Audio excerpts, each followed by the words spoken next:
पूर्व मुख्यमंत्री भूपेंद्र सिंह हुड्डा ने कहा कि कांग्रेस की सरकार बनने पर गरीबों का 25 लाख रुपए तक की मुफ्त इलाज करवाया जाएगा। गरीब के इलाज की जिम्मेदारी सरकार उठाएगी। वे पंचकुला में कार्यकर्ताओं को संबोधित कर रही थी। सरकार के अल्पमत में होने का दावा करते हुए सरकार से नैतिक आधार पर इस्तीफा देने की मांग की है। पूर्व मुख्यमंत्री भूपेंद्र सिंह हुड्डा ने लोकसभा चुनाव में हरियाणा में 10 में से 5 सीटों पर भाजपा की हार पर कहा कि आगामी विधानसभा चुनाव में भाजपा को पूरी तरह साफ कर दिया जाएगा। आने वाला समय कांग्रेस का है। पूर्व मुख्यमंत्री भूपेंद्र हुड्डा ने कहा, कोई भी गंभीर बीमारी होने पर किसी भी गरीब को किसी के आगे हाथ नहीं फैलाने पड़ेंगे। इलाज के लिए ना ही कर्ज लेना पड़ेगा और ना अपना घर या जमीन बेचनी पड़ेगी। सरकार 25 लाख रुपए का इलाज का खर्च उठाएगी। उन्होंने कहा कि कांग्रेस ने राजस्थान में सरकार रहते यह योजना लागू की थी। हरियाणा में भी अमली जामा पहनाया जाएगा। सरकार बनने पर प्रत्येक बुजुर्ग को 6000 पेंशन, कर्मचारियों को पुरानी पेंशन स्कीम, महंगाई से राहत देने के लिए 500 में गैस सिलेंडर और 300 यूनिट मुफ्त बिजली दी जाएगी। बेरोजगारी पर नकेल कसते हुए प्रदेश के सरकारी विभागों में खाली पड़े 2 लाख पदों पर योग्यता अनुसार मेरिट के आधार पर पक्की भर्तियां की जाएंगी। पेपर लीक और भर्ती माफिया से निजात दिलाकर साफ सुथरी भर्ती और पेपर सुनिश्चित किए जाएंगे। प्रदेश कांग्रेस अध्यक्ष उदय भान ने कहा कि अम्बाला के नेताओं और कार्यकर्ताओं ने लोकसभा चुनाव में शानदार काम किया है। सम्मेलन में अम्बाला से सांसद वरुण मौलाना ने भी अपनी जनता पार्टी हाईकमान भूपेंद्र सिंह हुड्डा और उदय भान सहित तमाम नेता और कार्यकर्ताओं का आभार जताया। उन्होंने कहा कि अम्बाला की जनता ने बीजेपी के अहंकार को हराकर कांग्रेस की नीतियों और संविधान को जिताया है। कार्यकर्ता सम्मेलन था, कार्यकर्ताओं के बीच क्या कहना चाहिए? चुनाव का नतीजा है, ये साफ संकेत है हरियाणा के लोगों की शकील बरादरी बंद बना चुकी है कि आने वाली सरकार हरियाणा में कांग्रेस पार्टी की बनाएगी। तो जिस प्रकार से आज अभय चौटाला भी बयान दे रहे हैं कि भाजपा के एजेंट हैं, कई तरह के बयानबाजी विधानसभा को लेके भाजपा और इनेलो करती नजर आ रही है। जी जयप्रकाश अच्छा होगा अभय चौटाला जी अपना जो पार्टी है उसको संभाल लें, कहाँ से काम है, कहाँ धरातल में पहुंचेंगे। जयप्रकाश जी ने एक बयान दिया था महिलाओं के लिए, आज महिलाओं ने प्रदर्शन किया उसको लेके कि आप अपना बयान वापस लें। क्या कहेंगे इस बयान को लेकर? अपने स्पष्टीकरण बेच के वो दे देंगे, लेकिन जहाँ तक सवाल है विरासत का, चौधरी बंसीलाल है या और कोई बड़े नेता महात्मा गांधी की पूरा देश विरासत, हरियाणा उनकी विरासत है, पूरे हरियाणा।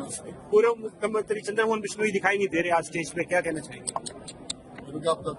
सर, आपका आरोप है कि सरकार अल्पमत में है, जबकि सरकार कह रही है कि वो अल्पमत में नहीं है। तो क्या सरकार का आपका कहना है कि सरकार अल्पमत में है, पर सरकार कह रही है कि वो बिल्कुल सुरक्षित है, उस पर क्या कहना चाहेंगे? जैसे अल्पमत में है, नंबर बताते हैं, तो मैं तो यही कह रहे ना, अल्पमत में सरकार है, इसको तुरंत इस्तीफा दे देना चाहिए। नैतिक अधिकार कोई नहीं सरकार का, और नहीं देते तो गवर्नमेंट साहब को आग्रह किया डिसॉल्व कर दें, वैसे इलेक्शन का लें, तो लोग बनाएंगे। आने वाले विधानसभा चुनाव में क्या स्थिति रहेगी कांग्रेस की, कैसे देखते हैं? विधानसभा में जैसे लोकसभा में 10 सीट है हमारी, 10 में 5 हो गई, बीजेपी हाफ होगी ना, विधानसभा में साफ हो जाएगी।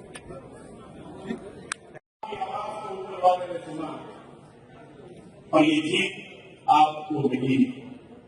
इस जीत के कारण पहली बार 10 सालों में ऐसा हुआ कि देश के प्रधानमंत्री जी संविधान के आगे झुके। आज के कारण संभव हो पाया, और आपने और बहुत बड़ा काम किया। ये तो तानाशाही देश में चल रही थी, इस पर आपने लगाम लगाने का काम किया है। आपको बहुत बहुत बधाई है। ये सेवा की है आपके देश के लिए, ये सेवा की है।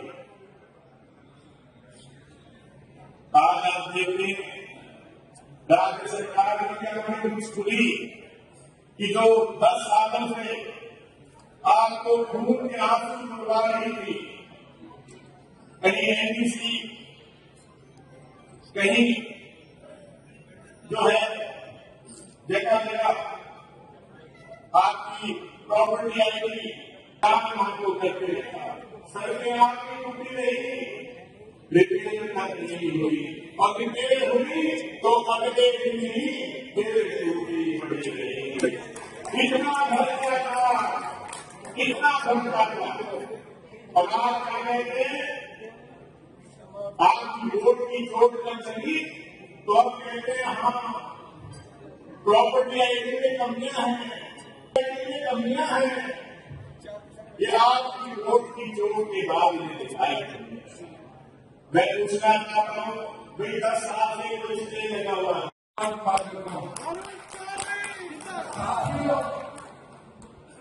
जब चुनाव लोकसभा का हो रहा था, जो भाजपा बंद हो रही थी 10 की 10 सीटें जीतने का, और इस बार जिस तरह से उन्होंने समाधान के साथ खिलवाड़ करने का प्रयास किया, जिस तरह से तानाशाही रवैया अपनाते हुए अहंकार की भाषा बोली, और जनता ने उसका कराना जवाब दिया।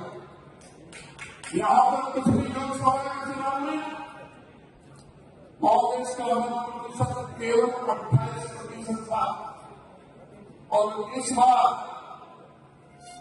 हरियाणा प्रदेश कांग्रेस का मत प्रतिशत सारे हिंदुस्तान के पूरे कंट्री के अंदर सबसे अधिक 47.6% मत प्रतिशत बन गया। यानी पहले से 19.5% हमारा वोट बढ़ा है, और भारतीय जनता पार्टी का 11.5% वोट घटा।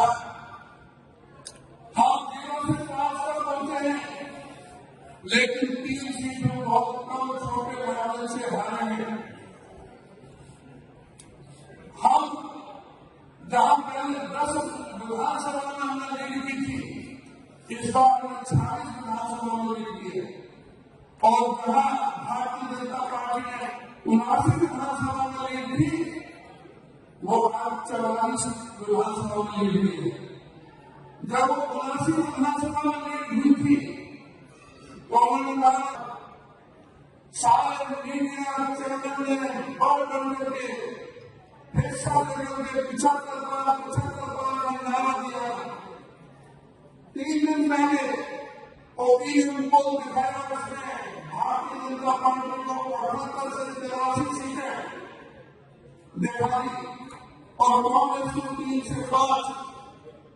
लेकिन हरियाणा प्रदेश की जनता ने उस समय भी इनको करारा जवाब देते हुए, जब 79 में बढ़ती 75 बार की नारे की बात कर रहे थे, 78 से 83 सीटें की बात कर रहे थे, इनको 40 सीटों को समेट करके रख दिया। और कांग्रेस पार्टी 10 से बढ़ने में 31 सीटों को पहुंची थी। मैं आपसे लोग कहना चाहूंगा कि जो केंद्र की सरकार है, नरेंद्र मोदी जी की सरकार इस देश के वासियों के साथ जो छल किया, जो झूठ बोला, जो फर्क किया, जो जुम्मेदारी की, उसकी अगर आवश्यकता पूरी तरह से पूर्ण होने की इस चुनाव में तो पूर्ण बनी है,